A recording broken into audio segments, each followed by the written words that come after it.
Bismillahirrahmanirrahim. How to use do, does and did. Do और does और did का इस्तेमाल हम अपने सेंटेंस से इंग्लिश के सेंटेंस में किस तरह करते हैं. देखिए do और does जो है वो प्रेजेंट टेंस में इस्तेमाल होता है और did पास्ट टेंस के सेंटेंस में. ठीक है, जब कोई एफर्मेटिव सेंटेंस होता है, ठीक है, तो हम उसमें do does नहीं इस्तेमाल करते. जैसे she goes there, वो वहाँ जाती है. अब इसका नेगेटिव सेंटेंस बनाएंगे तो उसमें हम जो है वो डज का इस्तेमाल करेंगे. Does not, she does not या शी डजंट गो देयर. ठीक है, तो यहाँ डू जो है वो जो है डू नहीं बल्कि डज का इस्तेमाल होगा शी के साथ, ही के साथ, इट के साथ. ठीक है, शी डजंट गो देयर. फिर उसका जब हम इंटेरोगेटिव बनाएंगे डज शी गो देयर. ठीक है, तो हम डज से इस्तेमाल करेंगे, मतलब क्या वो जाती है तो डज शी गो देयर, और फिर कहते हैं क्या वो नहीं जाती है डजंट शी गो देयर. तो हम जब थर्ड पर्सन सिंगुलर का जिक्र करते हैं तो ही शी इट में हम डज का इस्तेमाल करते हैं. इसी तरीके से आई वी और यू और दे के साथ हम डू का इस्तेमाल करते हैं. जैसे I like travelling by train, ये अफर्मेटिव सेंटेंस है. अब इसका नेगेटिव बनेगा I don't like travelling by बस बाय ट्रेन. ठीक है, तो जब हम डू का इस्तेमाल जब हम नेगेटिव में करते हैं तो डू से हम डोंट बनाते, डू नॉट, डोंट. इसी तरह she comes regularly here.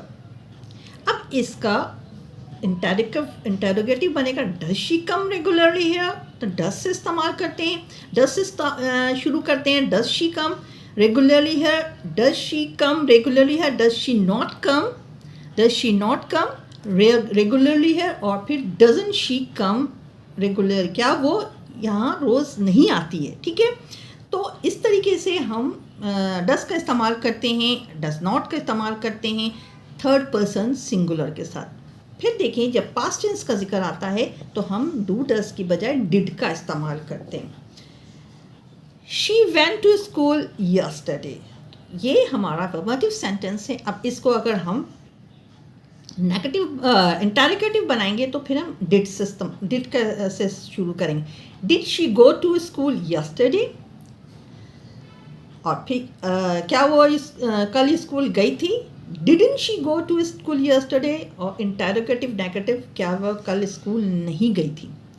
She didn't go to school yesterday, वो कल स्कूल नहीं गई थी. तो इस तरीके से हम डिड का इस्तेमाल करेंगे और हम देखेंगे कि जब हम डू डज और डिड तीनों में वर्ब की लगाते हैं फर्स्ट फॉर्म. इसी तरह हम किसी चीज़ को एम्फेसिस करने के लिए, एम्फेसाइज करने के लिए क्या करते हैं कि उसमें भी डू और डज का इस्तेमाल करते हैं. जैसे सपोज के कहते हैं कि तुम तो रोज़ नहीं आती हो, हम कहते हैं मैं आती तो हूँ, तुम स्कूल नहीं जाती हो, मैं जाती तो हूँ. जब हम इस चीज़ को ज़ोर दे के बोलते हैं कि एम्फसाइज करते हैं कि हाँ हम ये काम करती, तो उस वक्त भी हम डू डज का इस्तेमाल करते हैं. शी डज कुक फूड, वो खाना पकाती तो है.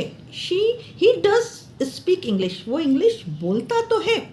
आई डू कम हियर, मैं यहाँ आता तो हूँ. तो सब्जेक्ट के बाद डू डज लगा के फिर वर्ब लगाने के बाद जब ऑब्जेक्ट लगाते हैं तो वहाँ फिर वो चीज़ों पे जोर पड़ जाता है, वो एम्फसाइज करने के लिए होता है. इसी तरीके से हमारा डबल डू भी कभी आता है. ठीक है, आई don't do hard work.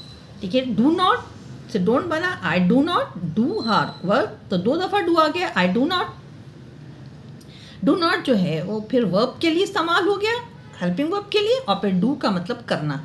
I don't do hard work, double do आ गया.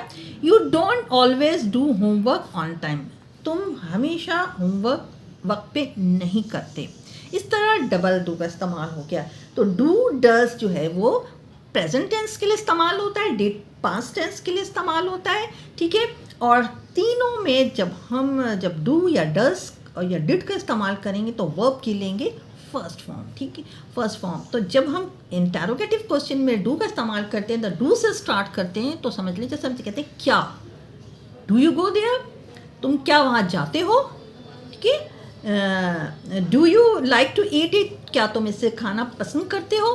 तो इसलिए जब भी कोई सेंटेंस क्या से होता है तो उसमें हम डू से इस्तेमाल करते हैं, और जब किसी थर्ड पर्सन का जिक्र करते हैं तो डस का इस्तेमाल करते हैं।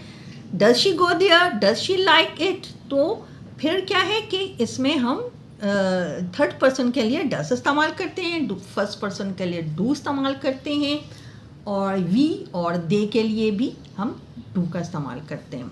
और डिड में कोई भी सब्जेक्ट मखसूस नहीं होता, तमाम सब्जेक्ट के लिए हम डिड का इस्तेमाल करते हैं, और तीनों सूरतों में डू और डज और डिड में वर्ब की लगाते हैं फर्स्ट फॉर्म। अब तक के लिए इतना। वीडियो समझ में आए तो शेयर, लाइक, सब्सक्राइब करें। Thank you for watching. अल्लाह हाफिज़।